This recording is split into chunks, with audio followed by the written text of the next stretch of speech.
ოჯახის სიწმინდისა და მშობლების პატივისცემის დღესთან დაკავშირებით მსვლელობა სამების ტაძრისკენ მიმდინარეობს. ტაძარში პირველ სადღესასწაულო წირვას აღავლენს პატრიარქი შიო მესამე. კამერების წინ იქ უკვე პოზირებენ ქართული ოცნების წარმომადგენლები. მაშინ როდესაც მშობლები იძულებულნი არიან ემიგრაციაში წავიდნენ, რადგან საკუთარ ქვეყანაში შვილების ღირსეულ პირობებში შენახვას ვერ ახერხებენ. მაშინ როდესაც დედები საჯაროდ ითხოვენ დახმარებას ბავშვებისთვის აუცილებელი მედიკამენტებისა და მკურნალობის დასაფინანსებლად. მაშინ როდესაც სიღარიბე და ეკონომიკური სირთულეები ყოველდღიურ გამოწვევად რჩება.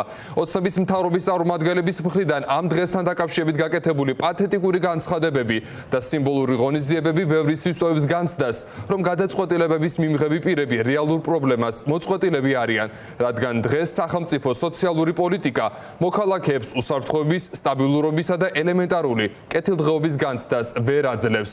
მარიკა ბოლქვაძე უერთდება ფორმულას პირდაპირ ეთერს. მარიკა, გისმენთ.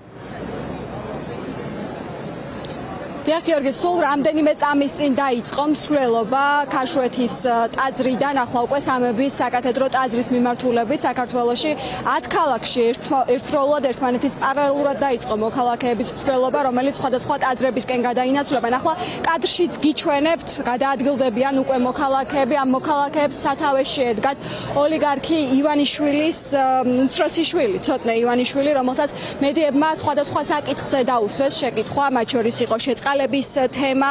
მან აღნიშნა, რომ შეწყალების საკითხი მისი განსაჩვენებელი არ არის და ამასთან დაკავშირებით სხვა უწყებები არიან პასუხისმგებელი. ასევე კითხეს იმ ძალადობასთან დაკავშირებით, რომელიც ჩვენ ბოლო დღეების განმავლობაში ვიხილეთ. ქართული ოცნების რეპრესიული კანონების შემოღების შემდგომ ცოტნე ივანიშვილი მიუხედავად იმისა, რომ მის ყოველ განცხადებაში შეიძლება ითქვას, რომ ფასადურად გმობს ძალადობას, რეალობა სხვანაირია. ქართული ოცნება ყოველდღიურ რეჟიმში ძალადობს მოქალაქეებს და მათ წინააღმდეგ ამოქმედებს რეპრესიულ კანონებს.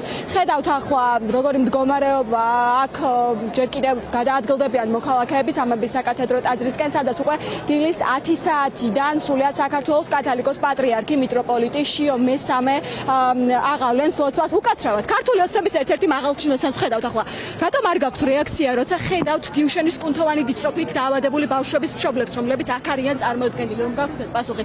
გაესაუბრეთ მშობლებს, კითხეთ რა სიტყვა. გამოიარეთ ისე, რომ არც კი დაელაპარაკეთ მშობლებს, რომლებიც ითხოვენ წამალს.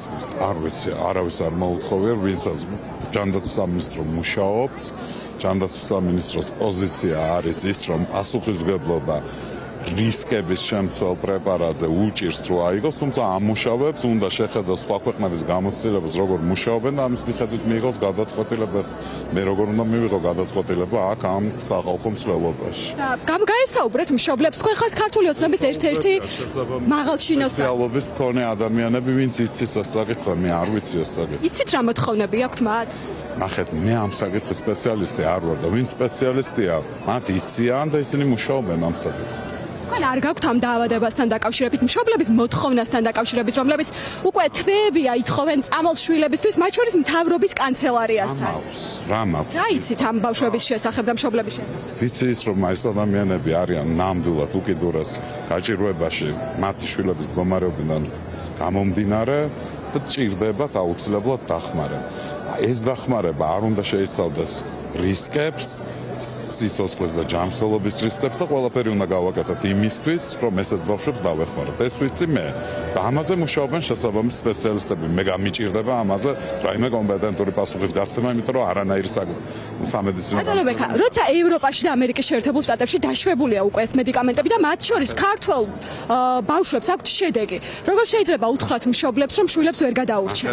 არავინ ამას არ ეუბნება. პირდაპირ განაცხადა ჯანდაცვის მინისტრმა, როგორ არის? ჯანდაცვის სამინისტრო ცდილობს, რომ შეისწავლოს სხვა ქვეყნებში ზემოქმედება ამ წამის, იმიტომ რომ არის ახალი პრეპარატი და ამის მერე მიიღოს გადაწყვეტილება ბავშვების საუკეთესო ინტერესებიდან გამომდინარე. მესმის რომ უმძიმეს თემა, მესმის რომ ეხლა თუნდაც ამ 2 და 3 თვეში რაც ეს პროცესი მიმდინარეობს, შეიძლება ჯანმრთელობის პრობლემები იმდენად ძიმია, რომ ემოციურად ძნელია ამის გადატანა, მაგრამ პასუხისმგებლობა აქვს სახელმწიფოს და ჯერ უნდა გაიგოს რას აკეთებს და მერე იმოქმედოს. მადლობა ყურადღებისთვის. მადლობა. ბექა დავითულიას უსმენდით თქვენ ქართული ოცნების ერთ-ერთ მაღალ ჩინოსანს. ჩვენს უკან კადრში ამ მსვლელობის პარალელურად არიან დიუშენის კუნთოვანი დისტროფით დაავადებული ბავშვების მშობლები, რომლებიც ითხოვენ წამლებს თავიანთი შვილებისთვის. როგორც ჩანს, ბექა დავითულიანმა მათ კორდონში ისე ჩამოიარა, რომ სრულად არ მიუქცევია ყურადღება, არც კი გამოლაპარაკებია მშობლებს, რომლებსაც უზარმაზარი ბანერი აქვთ აქ გამოფენილი და ითხოვენ შვილებს წამლებისთვის. ცოტნე ივანიშვილზე გესაუბრებოდით იმ საკითხებზე, შეწყალებაზე, ძალადობაზე, რომელზეც მან გაამახვილა ყურადღება.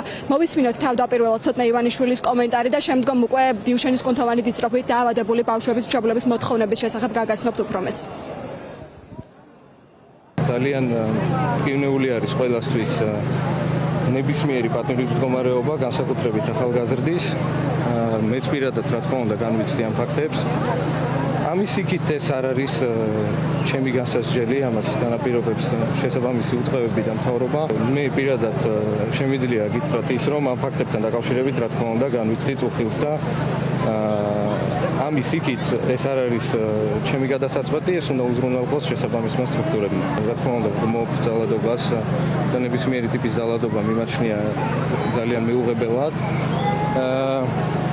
სხვათა შორის ბოლო პერიოდში ხელისუფლება ახორციელებს კიდეც ამ ფაქტების მიმართ გამოძიებას და გარკვეული ქმედებებიც იქნა მიღებული შესაბამისმა უწყებებმა და ამ ყველაფერს მომოეკიდა ყურადღებით, რა თქმა უნდა. ჩემი აზრით ეს ყველაფერი კარგად მიმდინარეობს. ის ბოლოს, როდესაც ვისაუბრეთ ძალადობასთან დაკავშირებით, დიდი გამოხმაურება მოყვა ამას ძალიან, რაღაცა 1000 ტიპის სხვადასხვა აზრი იყო გამოთქმული, ცოტათი არასერიოზული რაღაცა კონსპირაციული თეორიებიც იყო თითქოს, რადგან ძალადობასთან დაკავშირებით ვისაუბრე, ეს იყო რაღაცა სტრატეგიული ნაბიჯი, თუ პოლიტიკაში მოსვლის სვლა, თუ ასე შემდეგ. ეს ყველაფერი მართლა არასერიოზული არის. დიახ, როგორც გითხარით, დიუშენის კუნთოვანი დისტროფით დაავადებული ბავშვების მშობლები არიან აქ შეკრებილები. კადრში გიჩვენებთ, ახლა მათ აქვს ბანერი გამოფენილი, ითხოვენ წამლებს თავიანთი შვილებისთვის. კანცელარიის მოპირდაპირე ტერიტორიიდან გადმოინაცვლას ახლა აქ. კახა წიქარიშვილია ერთ-ერთი მშობელი აქ ჩვენთან ერთად გავესაუბრები მას პირდაპირ ეთერში. ბატონო კახა, კვლავ ითხოვთ წამლებს თქვენი შვილებისთვის. ჩამოიერა ბექა დავითულიანმა ქართული ოცნების მაღალჩინოსანმა, დავინახეთ გიავალსკი, მოვიდნენ, გაგესაუბრნენ, გაიგეს რას ითხოვთ აქ. იყო რაიმე ტიპის რეაქცია მათი მხრიდან? ჩვენ აქ მოვედით იმისთვის, რომ ხალხს უთხრათ, რომ ოჯახი არის წმინდა და ყველას ულოცავთ ოჯახის სიწმინდის დღეს. ოჯახი არის ჩვენი საყრდენი და საფუძველი და ბავშვი არის ჩვენი მომავალი. ბავშვის გარეშე ოჯახი არაფერი არ არის. ოჯახის ვალდებულება არის ბავშვს ზრუნვა. და ჩვენ მოვითხოვთ საზოგადოებისგან მოვითხოვთ მხარდაჭერას, რომ დაგვეხმარონ ჩვენი ბავშვების სიცოცხლის გადარჩენაში. ჩვენ ყველას მოუწოდებთ, რომ დღეს მოვიდნენ 6 საათზე დიუშენის აქციაზე. აი ეს ხალხი, რომელიც აქ არის, ყველას მოუწოდებთ, რომ დიუშენის აქციაზე მოვიდნენ დღეს 6 საათზე და მიიღონ მონაწილეობა ჩვენი ბავშვების სიცოცხლის გადარჩენაში. ეს არის წმინდა საქმე. ჩვენ წმინდა საქმეს ვაკეთებთ. ჩვენ ვიბრძვით ბავშვების სიცოცხლის გადასარჩენად. ამიტომ ამ აქციაშიც ვიღებთ მონაწილეობას და ყველას ვეუბნებით, რომ მოდით ასევე ჩვენ აქციაზე ჩვენი ბავშვების სიცოცხლის გადასარჩენად. ჩვენ სასურველო პირებს თხოვეთ, რომ დაელოცათ ბავშვები, დალოცეთ ჩვენი ბავშვები და დავდექით და საზოგადოებას ვაჩვენებთ ჩვენ ბანერს, რომ შემოგვიერთეს ხალხი და შემოგვიერთენ ეს ადამიანები, რომლებიც აქ არიან მოსული, შემოგვიერთენ ასევე ჩვენ აქციაზე. კახა წიქარიშვილს უსმენდით, დიუშენის კუნთოვანი დისტროფით დაავადებული ბავშვის ერთ-ერთ მშობელს, მოკლედ ასეთი ახლო სიტუაცია, ორად არის შეიძლება ითქვას ეს მსვლელობა გააყოფილი. ერთ მხარეს არიან ადამიანები, რომლებიც ოჯახის სიწმინდეს დღეს აღნიშნავენ და მეორე მხარეს დგანან მშობლები, რომლებიც თავიანთი ოჯახის წევრებისთვის, შვილებისთვის ითხოვენ წამალს, თუმცა რეაგირება მათ შორის არც საზოგადოებისგან, მათ შორის არც ქართული ოცნების მაღალჩინოსნებისგან, რომლებიც ახლა ამ მსვლელობას მიუყვებიან და ოჯახის სიწმინდეს დღეს აღნიშნავენ, არ არის. დღეს დიუშენის კუნთოვანი დისტროფით დაავადებული ბავშვების მშობლებს 6 საათზე ტრადიციული მსვლელობაც აქვთ დაანონსებული, ხოლო ეს მოქალაქეები სულ ცოტახანში სამების საკათედრო ტაძარში გადაინაცვლებენ მსვლელობით. თხოვთ, რომ დაგვეხმაროთ ჩვენი ბავშვების გადარჩენაში. საპატრიარქოსაც თხოვეთ, გვაქვს საპატრიარქოდან პასუხი, რომ დაგვეხმარებიან ჩვენი ბავშვების გადარჩენაში. მოგიწოდეთ, რომ შემოგვიერთეთ დღეს საღამოს 6 საათზე, ასევე ჩვენი ბავშვების გადასარჩენი სოლობა გვაქვს დღეს 6 საათზე. რა თქმა უნდა, კარგია ოჯახის ღირებულებების დაცვა, ოჯახის სიწმინდის დაცვა. დღეს ჩვენი აქციაც არის დაგეგმილი. ჩვენ ვამბობთ უნებრივია და ესეც არის რომ ოჯახის სიწმინდა იწყება ბავშვებზე ზრუნვით, მათი უკეთეს მოვალეზე ზრუნვით, მათი ჯანმრთელობით, კეთილდღეობით. ჩვენ იმედს ვიტოვებთ რომ ყველას ქართველს ვინც აქ არის მოსული და ვისაც გული შეშტკივა ოჯახზე ნამდვილად გაუშვებათ მეტი თანაგრძნობა რომ დადგნენ იქ სადაც აუცილებელია დგომა, სადაც ბავშვები ითხოვენ მედიკამენტს რომელიც არსებობს. გვინდა რომ მეტი თანაგრძნობა ქონდეს ამ ადამიანებს ჩვენს მიმართ. რა თქმა უნდა ჩვენ ვაგრძელებთ ბრძოლას ნებისმიერ პროცესში ვიქნებით ჩართულ ამ ადამიანებს ქონდეთ მეტი ინფორმაცია თუნდაც დღეს გაიგონ ჩვენ რას ვითხოვთ ჩვენც გადავუწყვიტეთ შეუერთდეთ ამ მსვლელობას რომ საზოგადოებამ უფრო კარგად დაინახოს აი ეს ბავშვები რომლებიც არ არიან ისე კარგად ცნობილები საზოგადოებისთვის და უფრო მეტი ჩართულობა იყოს მათი მხრიდან რომ ჩვენც ვართ ამ საზოგადოების წევრები და მეტი ყურადღება გვჭირდება ძალიან დიდი იმედი გვაქვს რომ საზოგადოება შეისმენს ჩვენს ხოვნას და ყველა ვინც უნდა დადგეს ჩვენს გვერდით დადგებიან ჩვენს გვერდით და ჩვენი შვილები როგორც სხვები გადარჩებიან და იქნებიან მშვიდობიანი სიშქრეს. აი მომავალი წლის ოჯახის სიწმინდის დღეზე იმედია რომ ბედნიერები დავხვდებით.